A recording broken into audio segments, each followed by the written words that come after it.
libération de Michael Zodi et des scolaires arrêtés il y a quelques instants. Précision dans un instant.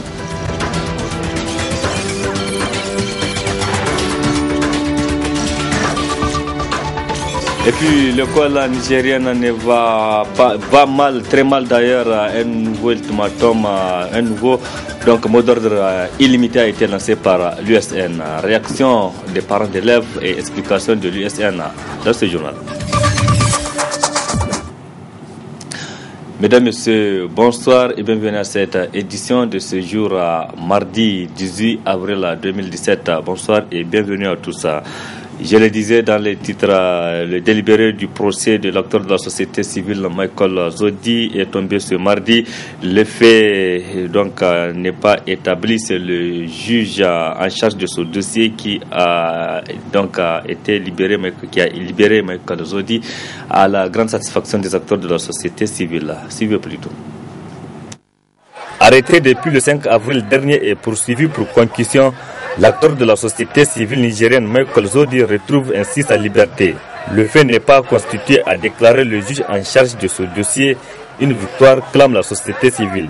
Pour nous, dès le début, nous savions que notre camarade n'a eu à commettre aucune faute et que c'était juste pour nuire à la société civile nigérienne.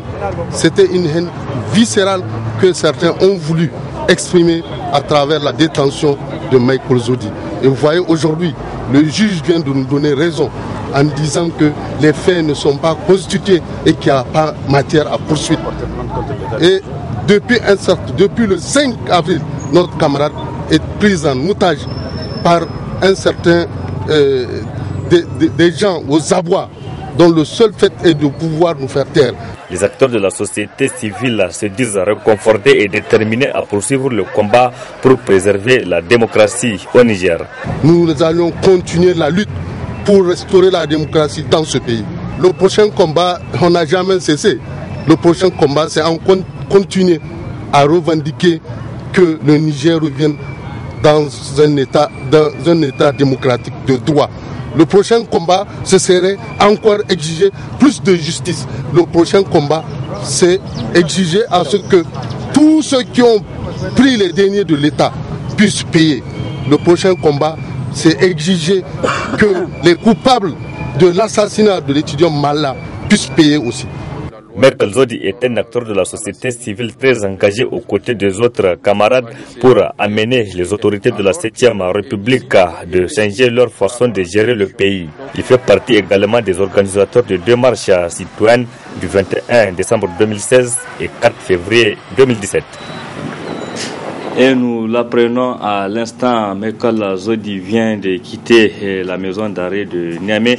Il vient de quitter à l'instant même où nous vous parlons. Il est avec les autres scolaires arrêtés dans le cadre de la manifestation du 10 avril dernier. D'un moment à l'autre, donc, nous ferons le point avec les gens qui sont sur place. Je rappelle que Michael Zodi a été arrêté le 5 avril dernier après la manifestation violente. Donc le 5 avril dernier, et les scolaires nigériens ont été arrêtés le 10 avril au cours de manifestations des étudiants. D'un moment à l'autre, donc, nous vous ferons le point de cette libération. Le temps de noter que l'Union des scolaires nigériens a lancé un nouveau mot d'ordre illimité de grève. Donc à compter de ce jour mardi. Le temps donc de revenir sur cet élément, nous avons en direct depuis la maison d'arrêt de Niamey Moukaila Halidou. Il est un acteur de la société civile. Il vient d'être libéré à l'instant. Moukaila Halidou, c'est bien ça? Oui, bonsoir. Oui, bonsoir. Donc, vous nous apprenez que Michael Zodi et les autres scolaires viennent d'être à l'instant même libérés. Ils viennent de quitter la maison d'arrêt de Niamey. À l'instant même, ils viennent de sortir de la maison d'arrêt de Niamey. Michael Zodi plus les deux étudiants du côté docteur, notamment le LGA et le FCP qui étaient également détenus depuis un certain moment. Les camarades nous sont mobilisés fortement pour les attendre à la dévotion de la prison de Niamey, où ils avaient été accueillis et actuellement chacun d'entre eux va rejoindre son domicile. J'imagine donc l'ambiance est festive là-bas à la devanture de la maison d'arrêt de Niamey. L'ambiance, je crois que les images en parleront, l'ambiance était véritablement belle aujourd'hui, compte tenu de la situation dans laquelle les deux, ou les trois ont été pris, que ce soit le cas de Michael Zodi ou aujourd'hui le délibéré après le procès la semaine passée. Le délibéré a quand même été clair qu'il n'y a pas matière par rapport à la question. Il a été poursuivi pour des faits, pour des faits qui ne tiennent pas. Pour ce qui concerne les deux autres, notamment du comité docteur, vous savez dans quelles conditions ils ont été pris. Et relativement aux événements du 10 avril passé, vous savez quand même qu'aujourd'hui, le comité docteur de l'USN fait de cette question une question préalable pour toute discussion. Voilà un peu le climat qui avait prévalu. Les scolaires étaient fortement mobilisés, la société civile était également présente, les parents amis et commettants, chacun, tous ceux qui ont pu faire le déplacement, quand même fait le déplacement cet après-midi pour accueillir ces trois camarades-là. Donc il faut nous rappeler, les scolaires sont au nombre de combien qui ont été libérés présentement actuellement? Ils étaient deux qui étaient à la maison d'arrêt de Niamey, comme je l'ai dit, le SIA2, Yaye et Ousseini. Donc les deux ont été libérés en même temps que le secteur de la société civile Michael Zodi. Donc les trois étaient libres, les trois étaient dehors, nous étions avec eux tout à l'heure.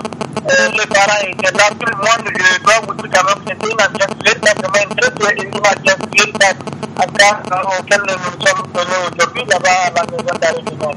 Donc vous retrouverez votre collègue, votre ami Michael Zodi, donc le combat va continuer. Après deux semaines d'incarcération, vient de recouvrir sa liberté, je crois qu'il n'y a pas plus joie que cela, et surtout que les faits pour lesquels on le reprochait sont des faits qui ne tiennent pas, comme l'a dit, en cas le jugement, le verdict qui était tombé, je l'ai dit tout à l'heure, il a été poursuivi pour constitution. Le juge qui a pu avoir le dossier a délibéré, il a dit qu'il n'y a pas matière de constitution, c'est tout ce qu'il a vu entendu par rapport à ça au procès auquel nous avons assisté la semaine passée.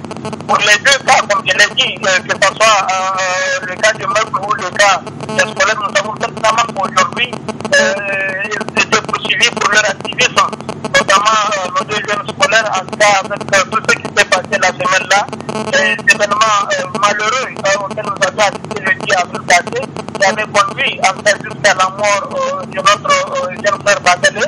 Je crois quand même qu'il va falloir conduire les conséquences de toutes ces situations-là. Il ne faut pas qu'on continue à poursuivre inutilement en cas les désirs du citoyen pour leur prise de position.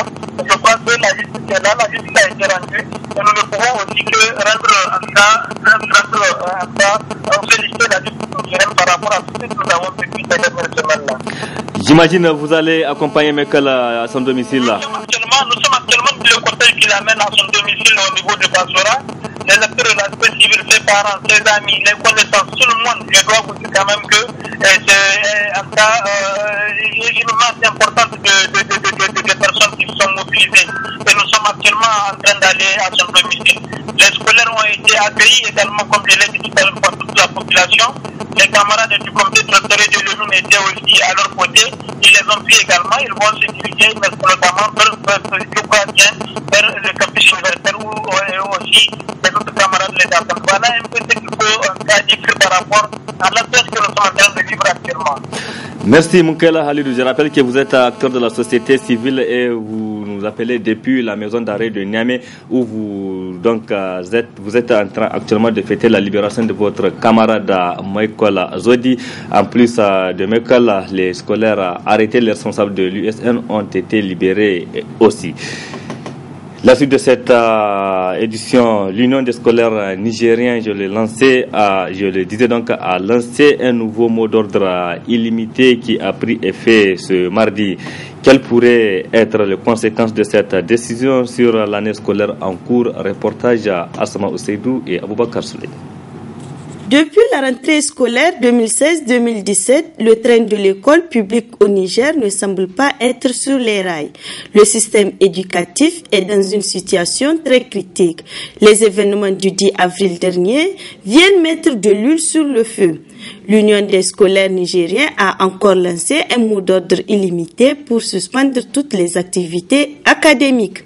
Nous avons décidé de suspendre toutes les activités académiques jusqu'à nouvel ordre. car les préalables qu'on a demandé au niveau du gouvernement n'ont pas voulu les respecter. Nous avons demandé le départ pur et simple du ministre de l'Enseignement supérieur et la libération sans condition de nos camarades qui sont détenus au niveau de la prison civile de Niamey et la mise en place d'un comité indépendant qui va traiter des événements qui sont déroulés le 10 avril. La situation dans laquelle se trouve l'école nigérienne inquiète les parents d'élèves.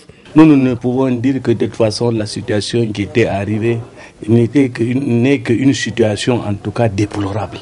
Nous avons toujours en tout cas fui ce qui était arrivé.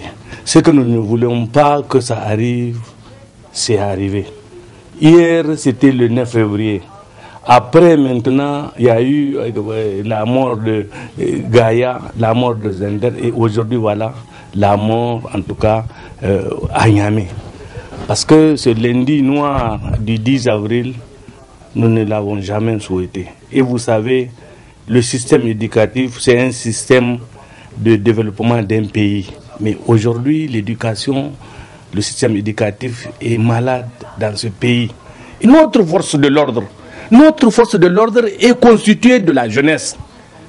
C'est des gens qui ont peut-être l'âge de leur petit frère ou quelque chose comme ça, ou leur âge égal. Et il y a certains, en tout cas, groupes ethniques qui ne veulent pas courir dans la... Et c'est ce qui était arrivé à l'université, si vous l'avez bien vu. Mais curieusement, quand ça s'est passé, vous avez vu les images qui ont fait le tour du... Nous ne voulons pas aujourd'hui que les images, en tout cas, je ne sais pas, les images sociales là, dans les réseaux sociaux qu'on montre, ce n'est pas bon. Et je pense que derrière cette affaire, il y a en tout cas beaucoup d'autres choses. Parce que je ne conçois pas qu'une force de l'ordre saisisse un étudiant ou un élève en manifestation et qui se mette à le fouetter en lui faisant dire des choses qu'il ne devait pas dire. Et que c'est les forces de l'ordre encore qui larguent l'information, la mauvaise information. Je suis sûr que cette image qui est en train de faire le tour du monde n'a pas été filmée par des étudiants ou par des élèves. Donc ça là, tout ça là, ça veut dire que nous devions comprendre une chose. C'est vraiment grave et c'est grave. Les problèmes du système éducatif sont nombreux et on ne sait pas lesquels résoudre et laisser lesquels. Je crois que les étudiants, les élèves, c'est nos fils, c'est nos petits frères certains, mais c'est plutôt nos fils et nos petits-fils. Moi, je pense qu'ils n'ont qu'à voir dans leurs doléances, certaines doléances impossibles à réaliser. Et qu'on soit de la société civile, qu'on soit du pouvoir, qu'on soit de l'opposition, de grâce, le système éducatif n'a pas besoin de la politique. Il y a de la politique dans cette affaire. Moi, je crois que, franchement, il faut voir clair. Si l'école là ne marche pas dans ce pays, c'est le pays qui s'écroule et ce n'est pas une bonne chose pour la nation nigérienne que nous voulons développer en avant par rapport aux autres pays, en tout cas de la planète. En tout cas, l'USN est visiblement déterminée de continuer la lutte jusqu'à ce que les autorités prennent en compte les revendications des scolaires nigériens. Pour l'acteur de la société civile nigérienne El Hadja Idi Abdou, les grands perdants dans cette prise d'otage dont a été victime l'école publique au Niger, ce sont bien sûr les fils des pauvres. On l'écoute. Les fils des pauvres sont abandonnés à eux-mêmes. Parce que la seule voie de salut pour eux, c'est l'école publique. Et c'est l'école publique qui est en train de subir cela. Il n'y a plus d'espoir, il n'y a rien. Même si on valide l'année, il n'y a rien. On les pousse à l'abattoir, c'est tout. C'est à l'abattoir ils vont aller. Ils ont appris quoi pour aller faire un examen? Ça c'est sûr, on va les amener à l'abattoir. Ne vous faites aucun souci, ils vont valider l'année. Et c'est les fils des pauvres qui vont aller à l'abattoir parce que leurs enfants ne connaissent même pas une seconde de perturbation. Leurs enfants, certains ne sont même pas au Niger. Ils sont dans des écoles où la grève a disparu du vocabulaire. C'est parce que les enfants du pauvre sont les seuls qui fréquentent l'école publique. de l'université au primaire. À l'université, il y a qui? Il n'y a que les enfants de pauvres. Ceux qui ont des parents bien placés, ils ne sont pas à l'université de Niamey, ils sont ailleurs. Donc, il faut reconnaître que les gens veulent détruire l'ascenseur qui les a fait monter là où ils sont. Qualité, ils parlent de la qualité à qui? Ils ne s'adressent pas à nous. Ils s'adressent au bar de fond. Toi-même, tu le sais. Qualité là, si quand même un temps peu soit, tu as un minimum de morale, on ne peut pas parler de la qualité de l'école aujourd'hui. Ce n'est pas possible. C'est même pas possible. Même en rêve, quelqu'un ne peut pas imaginer s'adresser à l'opinion pour lui dire qu'il y a une qualité de l'école. Rendez-vous à la fin de ce journal pour suivre l'intégralité de cet entretien que nous a accordé l'acteur de la société civile El Haja Idi Abdou sur la situation de l'école publique au Niger. Toujours série de réactions relativement à la situation dans le monde scolaire nigérien. L'Union des étudiants et élèves nigériens au Bénin a dans une déclaration demandé au gouvernement de faire la lumière sur la mort de l'étudiant Mala Bagalé le 10 avril 2017. Les étudiants et élèves nigériens au Bénin exigent aussi la libération des responsables de l'USN qui viennent donc d'être d'ailleurs à l'instant même libérés.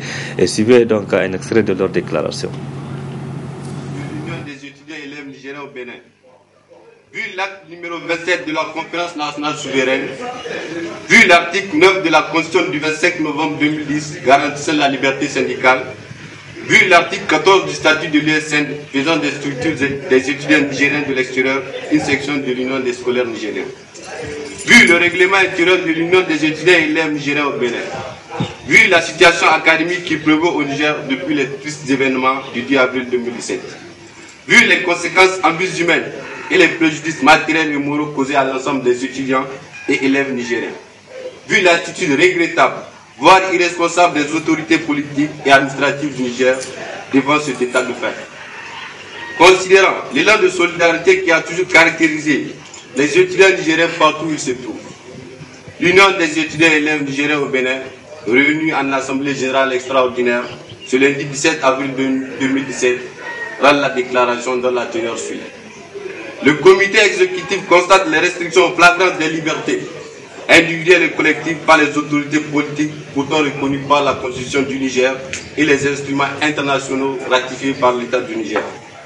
Constate avec consternation l'intervention des forces de l'ordre d'une manière plus orthodoxe et en violation des règles régissant le principe de toute intervention ainsi que la violation des franchises universitaires. Condamne avec la dernière énergie la violence ayant caractérisé l'action des forces de l'ordre et les multiples violations dont les étudiants nigériens ont été victimes. Déplore le décès tragique du camarade Bagalé, qu'elle mit mal consécutivement à la violence policière. Souhaite un prompt rétablissement à tous les camarades blessés. Tient le gouvernement responsable de toutes les conséquences des agissements des forces de l'ordre. En conséquence de quoi? Le comité exécutif réaffirme son adhésion à l'ensemble des revendications de l'Union des scolaires nigériens. Exige du gouvernement de faire toute la lumière sur les tristes événements du 10 avril 2017. Demande au comité directeur de l'USN de faire preuve de sagesse, de prudence et d'être vigilant quant aux éventuelles tentatives de récupération du cadre et des manœuvres de division par des individus mal intentionnés. Rejette les conclusions du comité directeur au sortir de sa rencontre avec le président de la République. Interpelle le comité directeur quant aux véritables revendications des étudiants nigériens. Soutient l'Union des étudiants nigériens à l'université de Niamey, UNIT, et l'Union des étudiants nigériens à l'université d'Ottawa, UNIT, dans la poursuite de la lutte jusqu'à l'entière satisfaction des revendications. Enfin, l'Union des étudiants et élèves nigériens au Bénin présente ses condoléances les plus attristées à la famille de nos illustres martyrs et à l'ensemble des étudiants nigériens. Souhaite un prompt rétablissement aux blessés. Demande instamment au gouvernement de faire la lumière afin que les différentes responsabilités soient situées. Exige la libération immédiate et sans condition de nos camarades détenus. Exige du gouvernement la satisfaction de toutes les revendications des scolaires nigériens. L'association des étudiants et stagiaires nigériens au Maroc, précisément à Fès, condamne aussi la répression violente de la manifestation des scolaires le 10 avril dernier et apporte aussi son soutien à l'Union des scolaires nigériens USN dans le combat pour l'amélioration des conditions d'études des scolaires. Suivez plutôt. Nous, étudiants et stagiaires au Maroc, précisément à Fès, réaffirmons notre soutien indéfectible à tous les scolaires nigériens et au comité directeur. La distance qui nous sépare de nos familles fait de nous des vaillants défenseurs de l'État, d'où on ne peut pas rester indifférent face à cette situation tragique qui prévaut dans notre pays, où la loi aujourd'hui est quasi inexistante, où on se permet de bafouer la liberté des citoyens. Nous ressentons au plus profond de notre âme la tragédie que peuvent ressentir les camarades au pays. Déplorons par ailleurs la complicité de nos parents et nous leur rappelons de ne pas oublier que c'est leurs enfants qui se font tuer et matraquer par les forces de l'ordre. Tient le gouvernement comme seul responsable de cette situation. La révolution s'éveille lorsque un vent lui gifle sur le visage à plein fouet. Manifestement, dans notre pays, il doit encore souffler plus fort pour interpeller la conscience de toutes les couches sociales à agir face à cette situation chaotique de notre pays. J'en appelle au sens du patriotisme de tous les Nigériens. Nous interpellons ces autorités à plus de responsabilité, d'humilité, de justice à l'égard de la situation et de trouver un consenti afin de faire régner la paix entre les différentes. Autre réaction toujours de condamnation des événements du 10 avril dernier. D'abord, le cercle de réflexion pour la démocratie au Niger, CRD, qui dans un communiqué de presse dénonce les harcèlements et arrestations de Baba Alpha et Michael Zodi, rappelle aux magistrats leur serment professionnel et exige d'eux le respect et l'indépendance de la justice, condamne et dénonce la violence du pouvoir de requalifier les faits en parlant de maintien de l'ordre. Alors jamais les étudiants n'étaient sortis de la cité. Relève le caractère barbare de l'attaque du 10 avril 2017 ayant pour résultat des atteintes aux droits à la vie, à l'intégrité physique et morale et à la propriété. Exige aussi la révocation des ministres de l'Intérieur, de l'enseignement supérieur et des enseignements secondaires et la condamnation de tous les acteurs de cette barbarie. Le CRD exige aussi l'identification et la sanction des responsables des différents corps ayant pris part à cette attaque. Déplore la mort de l'étudiant Mala Bagale, présente ses condoléances les plus attristées à sa famille et aux scolaires et souhaite un prompt rétablissement aux blessés.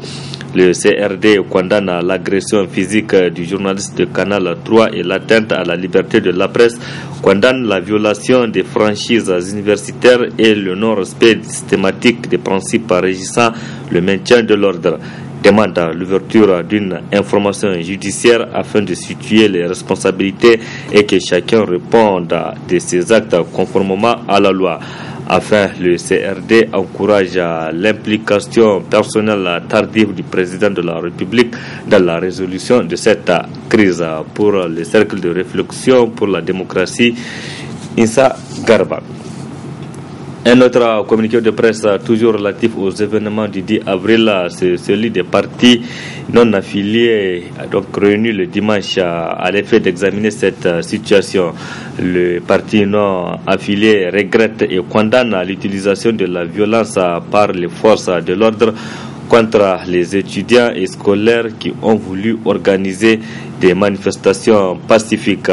Présente leurs condoléances à la famille du martyr Mala Bagale et à tous les étudiants nigériens. Les partis non affiliés dénoncent également la violation flagrante des franchises universitaires par les forces de l'ordre, demande au ministère public de s'en saisir afin que les auteurs, co-auteurs et complices soient punis conformément aux lois en vigueur au Niger. Demande la libération sans condition de tous les détenus illégalement et et la prise en charge médicale de tous les blessés. Les partis non affiliés demandent enfin au gouvernement la résolution totale de la plateforme revendicative des enseignants, étudiants et scolaires en vue de sauver l'année académique 2016-2017 pour le coordinateur national Ambali Dodo. Déclaration de presse ce matin du bureau exécutif national de l'association Jeunesse Active du Niger. Elle est relative à la situation sociopolitique née des derniers événements au Niger. Elle nous est résumée ici par Asma Nafisa Hassan et Nasser Seydou. JAN, Jeunesse Active du Niger, sort de sa réserve à travers cette déclaration de presse. Objectif, dénoncer la malgouvernance dans laquelle sombre le pays depuis quelque temps. Observant avec consternation l'évolution de la situation née des événements tragiques du 10 avril dernier, marquée par une barbarie sans précédent exercée par le régime en place sur les paisibles scolaires ayant occasionné officiellement la mort de l'étudiant Mala Bagalé et plusieurs blessés graves. À cela s'ajoutent les sorties médiatiques du régime barbare et assassin de la 7e République à travers des individus sans aucune morale ni dignité pour dire des mensonges aussi sournois afin de justifier les forfaits d'un régime qui comptabilise en un temps record d'innombrables dérives, chacune plus scandaleuse que l'autre. Nous retenons à titre d'exemple les élections truquées de 2016, l'assassinat de plusieurs scolaires à Zender, à Gaïa et d'autres régions du Niger, l'affaire Africard, l'affaire des 200 milliards, le dossier Imouraren, la disparition de l'avion présidentiel Mombagazam et l'achat dans des conditions douteuses de l'avion Mongreboun, la dilapidation des terres cultivables des paysans au profit des puissances extérieures, le déguerpissement immoral des boutiques et commerces, la corruption et les détournements à outrance menés par les vassaux du prince, la pléthore des membres du gouvernement, souvent inutiles, mais aussi la nomination permanente des présumés délinquants financiers au poste de conseiller à la présidence avec rang de ministre pour les protéger de la justice. Face à tout ce qui précède, la jeunesse active du Niger lance ses cris de cœur. Présente officiellement ses condoléances les plus émues à la famille du martyr Bagalé Mala, à ses amis de l'USN et à l'ensemble du peuple nigérien. Et par la même occasion, implore Allah le Tout-Puissant pour le repos de son âme et souhaite prompt rétablissement aux blessés. Apporte son soutien sans faille à l'USN et l'exhorte à continuer le combat jusqu'à ce que les responsables de cet ignoble assassinat soient mis devant la justice pour répondre de leurs actes. Invite l'ensemble des peuples nigériens à faire preuve d'un engagement citoyen et d'un esprit de sacrifice afin d'imposer le respect des gouvernants à l'égard de ce peuple tant meurtri par des politiciens pourris et anti-nationaux. Exige que tous les délinquants financiers cités dans les différents scandales et tapis dans l'ombre du prince soient mis à la disposition de la justice pour répondre de leur forfaiture, mais aussi mettre le pays dans ses droits. Le BEN-JAN vient ainsi s'ajouter aux différents mouvements de jeunes en dénonçant la crise socio-économique au Niger depuis un certain temps, en espérant que ces cris de cœur ne tombent pas dans des sourdes oreilles. Signalons que les médecins spécialistes observent une grève de 4 jours depuis ce mardi, une grève avec service minimum qui a commencé le mardi 18 avril 2017 à partir de 0h jusqu'au vendredi 21 avril 2017 à 23h59 minutes. Donc elle est observée sur l'ensemble du territoire national. Une grève toujours pour amener le gouvernement de mettre en œuvre la question des médecins spécialistes nigériens et donc pour amener le gouvernement à finir définitivement avec cette question. Je le disais, la situation l'école nigérienne se trouve dans une situation critique, une situation qui interpelle tout le monde. L'acteur de la société civile, El Hadj Idi, nous a accordé un entretien relativement à cette situation, pour qui la situation, l'année est blanche déjà, et donc les conséquences vont retomber sur les fils de pauvres. Je vous propose de suivre El Hadj Idi Abdou. C'est la fin de cette édition. Très bonne réception. C'est très clair. Les indices nous permettent de conclure que l'année est blanche, mais elle sera validée. Elle sera validée parce que les jeunes ne veulent pas payer les frais de scolarité des jeunes du privé. Elle sera validée parce que les gens ont des engagements avec la communauté internationale. Elle sera validée parce que les gens estiment qu'ils ne peuvent pas échouer. Et admettre la réalité, c'est échouer, et pour eux, échouer, c'est la fin du monde. Donc elle ne peut pas. Elle est blanche, tout le monde le sait, mais elle sera validée. En fait, la rencontre entre le président de la République et l'USN qui a suscité beaucoup d'espoir, mais des gens avertis avaient tiré la sonnette d'alarme.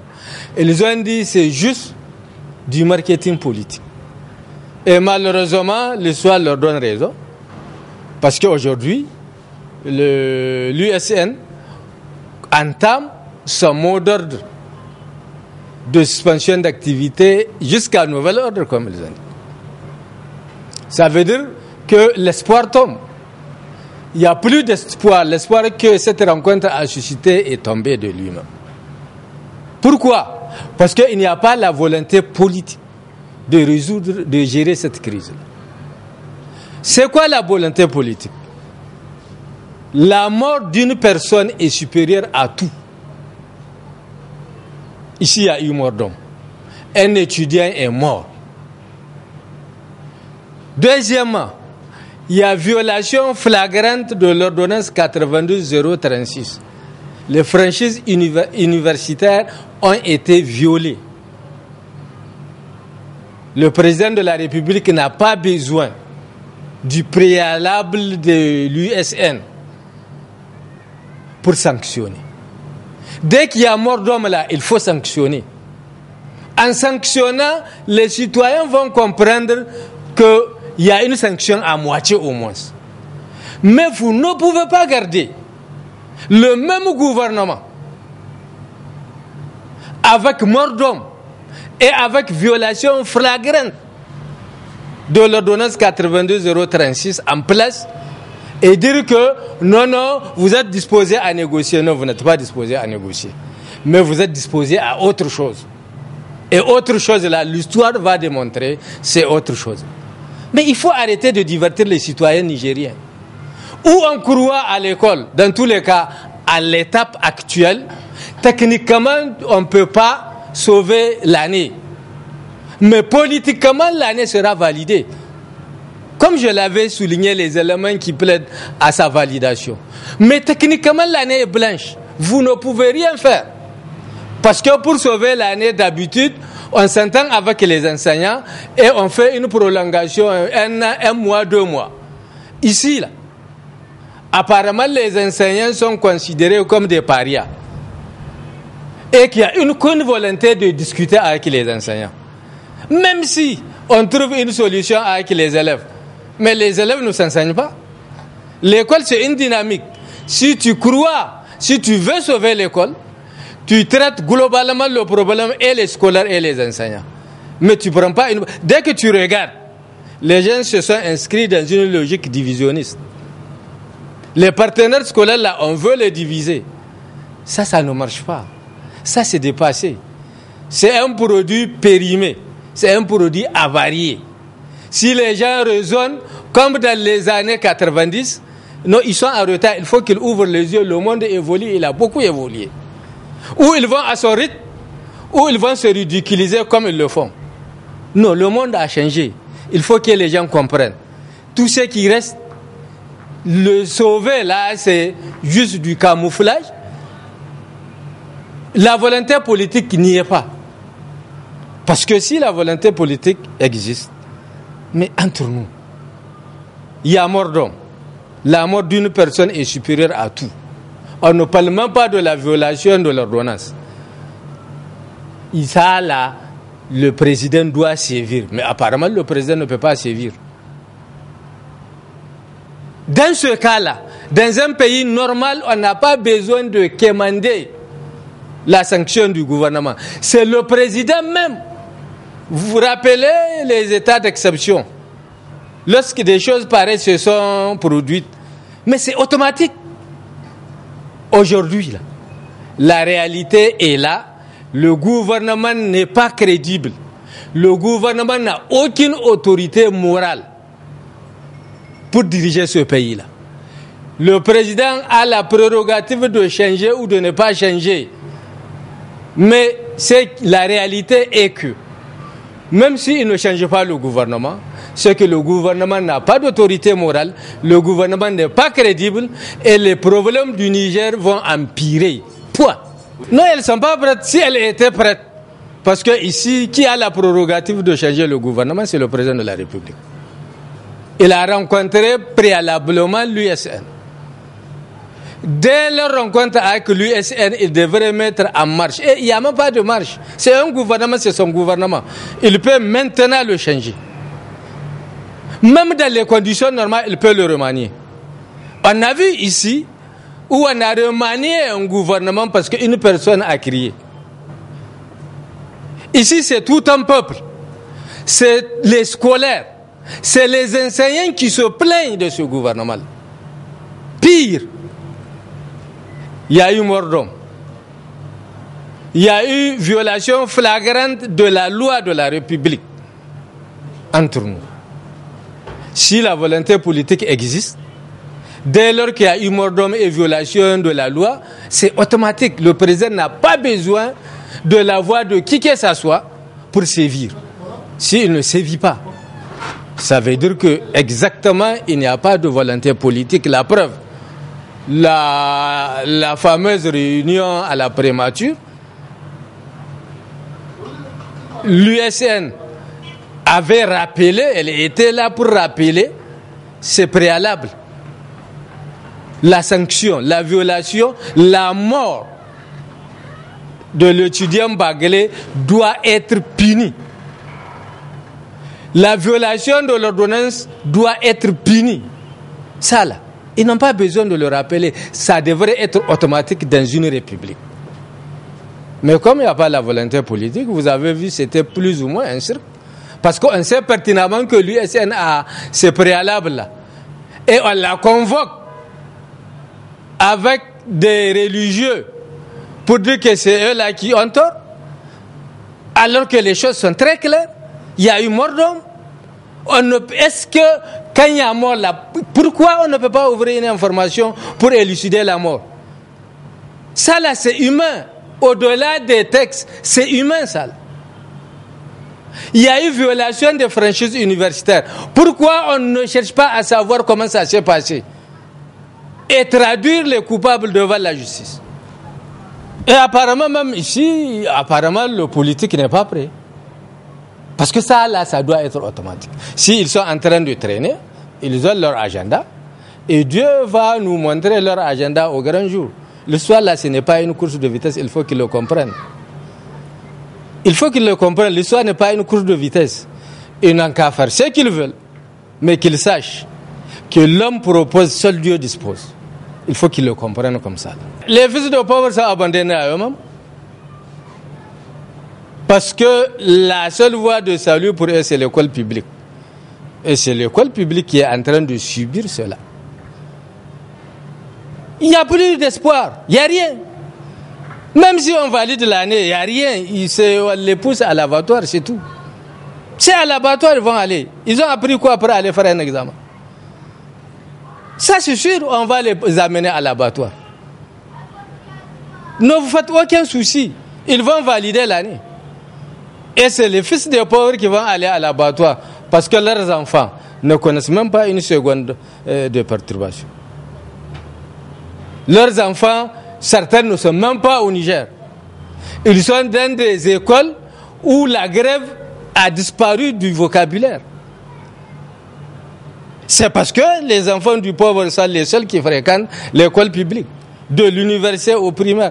À l'université, il y a qui? Il n'y a que les enfants de pauvres. Ceux qui ont des parents bien placés, ils ne sont pas à l'université de Niamey, ils sont ailleurs.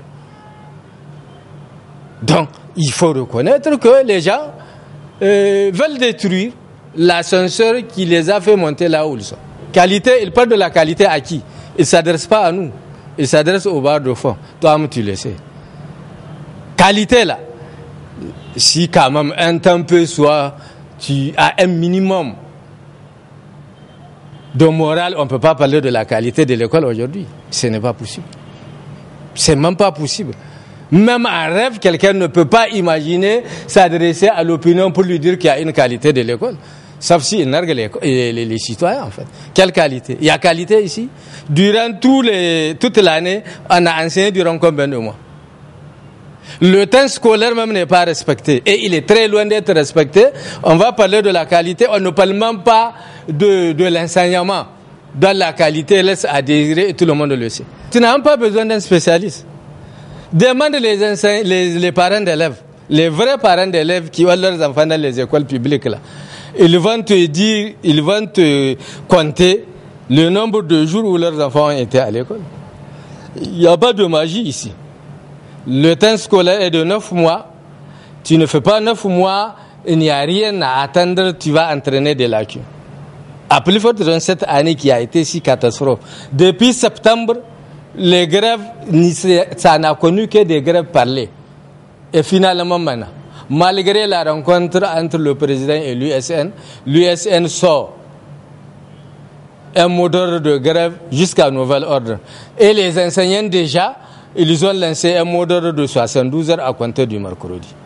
Nous sommes en avril. Je pense les autres examens sont en juin. Et le bac devrait être en juin, on l'a reporté pour d'autres considérants sous-régionaux en fait. Donc c'est en juillet. Maintenant, avril, là, il n'y a rien du tout. Parce que eux, les élèves, ils sont en illimité en réalité jusqu'à nouvel ordre. Maintenant, qu'est-ce qu'on va faire? Ça veut dire qu'on va traîner avec les élèves. À un moment, bon, on va faire le petit remaniement en fait. C'est ça. Ça, là, ça devrait être automatique. Et finalement, on va leur faire savoir que dans tous les cas, c'est vous qui perdez. Nous, nos enfants ne sont pas là. Nous ne sommes pas liés au problème de l'école publique. Donc, c'est vous et vos enfants ou vos frères qui enseignent dans les écoles publiques et qui étudient dans les écoles publiques. C'est vous le problème. Et on va traîner. Sinon, comment tu peux imaginer? Mais le jour où le SNA a rencontré le président de la République, vu la mort qu'il y a eu, vu la violation des franchises, automatiquement, il doit remanier son gouvernement. À plus forte raison, un gouvernement à bout de souffle. Un gouvernement qui n'a aucune crédibilité, qui n'a aucune autorité morale, juste on le laisse parce qu'on a le pouvoir.